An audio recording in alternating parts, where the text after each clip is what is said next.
गलती किसकी, प्यार में मिला धोखा। बिना कुछ जाने प्यार करने वाली लड़कियां ये कहानी ज़रूर सुने।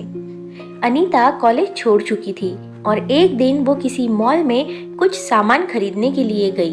तभी वहाँ उसे एक कॉलेज का पुराना दोस्त दिनेश मिल गया। तो दिनेश ने अनीता से कहा, ओ हेलो अनीता, तुम कैसी हो? कॉलेज छोड़ने के बाद हम सभी दोस्त को भूल ही गई। तभी अनीता ने थोड़ा शर्माते हुए कहा कि नहीं दिनेश, दरअसल मैं किसी को भी नहीं भूली, बस बात यह है कि मुझे टाइम ही नहीं मिलता। तभी दिनेश ने अनीता को ऊपर से नीचे तक उसे घूर कर देखने लगा और अनीता को देखकर वो अपने मन में ही बोला कि वाह कितनी सुंदर है अनीता, इसका तो नंबर लेना ही पड़ेगा।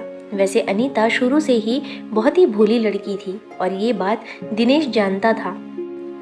और दिनेश कॉलेज टाइम से ही बहुत ही फ्रॉड लड़का था, लेकिन ये बात अनीता को बिल्कुल नहीं मालूम थी। तभी दिनेश ने अनीता से कहा कि अनीता चलो एक कप कॉफ़ी पीते हैं। तो अनीता ने मना किया, लेकिन दिनेश ने कहा कि यार पता नहीं फिर हम कब मिलेंगे, चलो ना यार। तब दिनेश उसका हाथ पकड़कर कॉफ़ी पिलाने ले गया और अनीता मना ही नहीं कर पाई। तभी दोनों ने कॉफ़ी भी पी और फिर अनीता जाने लगी। लेकिन दिनेश ने अनीता से बड़ी ही चालाकी से उसका नंबर भी मांग लिया और अनीता ने दिनेश को अपना नंबर न जाने क्यों दे दिया। तब अनीता ने कहा कि दिनेश अब मैं चलती हूँ, शायद मुझे बहुत देर हो गई है, घर पर सब मेरी राह देख रहे होंगे। तो दिनेश ने फिर से अनीता का हाथ पकड़कर कहा, अरे यार प्लीज़ अनीता रुको तो सही, इतने दिनों से हम मिले हैं, 5 मिनट रुक जाओ बस। अच्छा ये बताओ कि तुम्हारा अब तक कोई बॉयफ्रेंड है या नहीं, या अभी तक तुम यूं ही शर्माती रहती हो? तो अनीता ने दिनेश से कहा कि नहीं दिनेश, मेरा कोई भी बॉयफ्रेंड नहीं है। तभी दिनेश ने चांस मारते हुए उससे कहा, अरे अनीता तुम तो इतनी ज़्यादा खूबसूरत हो, फिर भी तुम्हें आज तक किसी ने भी प्रपोज क्यों नहीं किया? इस बात से अनीता थोड़ा उदास हो गई।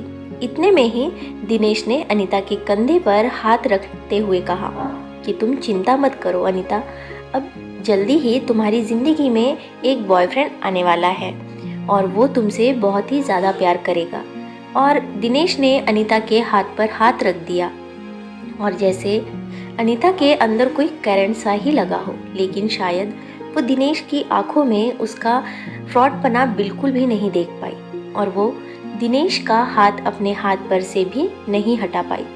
तभी दिनेश ने अनीता को उसके साथ एक सेल्फी लेने को कहा, लेकिन न जाने अनीता उसको मना क्यों नहीं कर पा रही थी।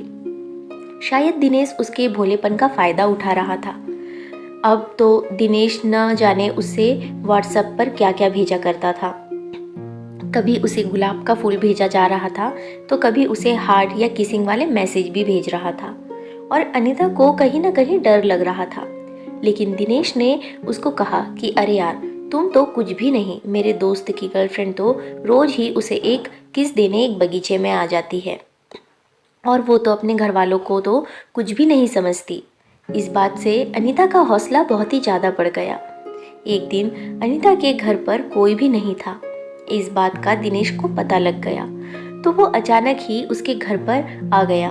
इस बात से अनीता बहुत ही डर गई, लेकिन वो तो ज़बरदस्ती ही अनीता के घर में बैठ गया और उसे यहाँ वहाँ हाथ लगाने लगा। और जब अनीता ने उसे रोकना चाहा तो दिनेश ने उसे आई लव यू कह दिया। जब अनीता उसे रोक ही नहीं पा रही थी, क्योंकि उसे पहली बार किसी ने आई लव यू कहा था, मगर उसे दिनेश के अंदर का दरिंदा बिल्कुल भी नज़र नहीं आ रहा था। अब दिनेश को अनीता ने जाने को कहा, लेकिन दिनेश बदले में उससे एक किस मांगने लगा और उसने उसकी न जाने कितनी किस ले ली और किस लेते समय उसने उसके साथ एक सेल्फी भी ले ली। वो वहाँ से चला गया। अब अनीता को बहुत ही ज़्यादा डर लग रहा था, लेकिन उसने दिनेश के बारे में अपने घर वालों को कुछ भी नहीं बताया। अब दिनेश पूरे दिन ही अनीता से फ़ोन पर बात करता रहता था। एक बार दिनेश ने अनीता को एक होटल में आने को कहा, लेकिन अनीता ने उससे कहा कि दिनेश तुम मुझसे एक बार शादी कर लो, फिर चाहे तुम मुझे कहीं पर भी घुमाने ले चलो, लेकिन फिर दिनेश ने जिद करते हुए कहा कि नहीं अनीता, मैं तुमसे बहुत प्यार करता हूँ और फिर एक दिन शादी भी कर ही लूँगा, तो तुम्हें सिर्फ एक बार होटल में मेरे साथ चलने में क्या हर्ज है। तब अनीता ने कहा कि दिनेश, शादी से पहले ये सब करना गलत होगा। तभी दिनेश ने बड़ी ही चालाकी से उससे कहा कि चलो अनीता, मैं तुम्हारे साथ कुछ भी गलत नहीं करूँगा, लेकिन बस एक बार तुम मुझसे मिलने होटल में आ जाओ और 10 मिनट मुझसे बात करके चली जाना। अब अनीता उसकी बहकी बातों में आ गई और उसने होटल में आने के लिए दिनेश को हाँ कह दिया।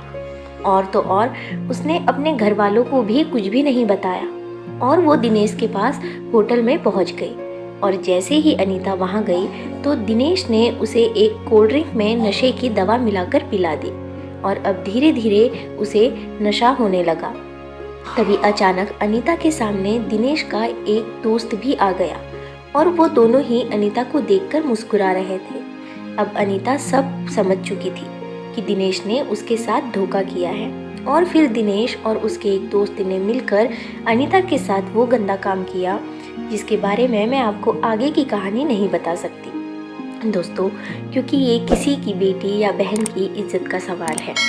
लेकिन ये कहानी मैंने आपको इसीलिए बताई है क्योंकि अनीता जैसी ही मेरी बहनें बार बार ऐसी ही गलती क्यों करती है।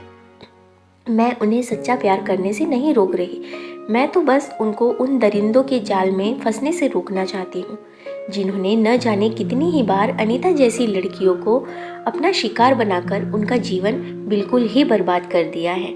इसीलिए मेरी प्यारी बहनों, प्यार करो लेकिन सबसे पहले अपनी सुरक्षा को लेकर सतर्क रहो, किसी के भी बहकावे में न आओ। प्यार करो मगर सच्चा।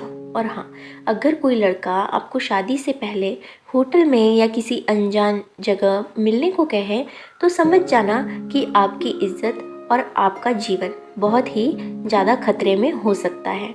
और अगर आपको आपके बॉयफ्रेंड पर पूरा विश्वास भी हो तो प्लीज़ एक बार अपने घर वालों या किसी भी नज़दीकी सहेली से सलाह ज़रूर लें ताकि आपका जीवन हमेशा सुरक्षित रहे। धन्यवाद। तो फ्रेंड्स, आपको ये स्टोरी कैसी लगी इस पर अपनी राय कमेंट बॉक्स में ज़रूर बताएं। वीडियो को लाइक शेयर ज़रूर करें क्योंकि आपके लिए मैं ऐसी ही अच्छी अच्छी कहानियाँ और सुविचार लेकर आते रहती हूँ। और चैनल सब्सक्राइब करके बेल आइकन दबाएं जिससे आने वाले हर लेटेस्ट वीडियो की नोटिफिकेशन आप तक सबसे पहले पहुँचे।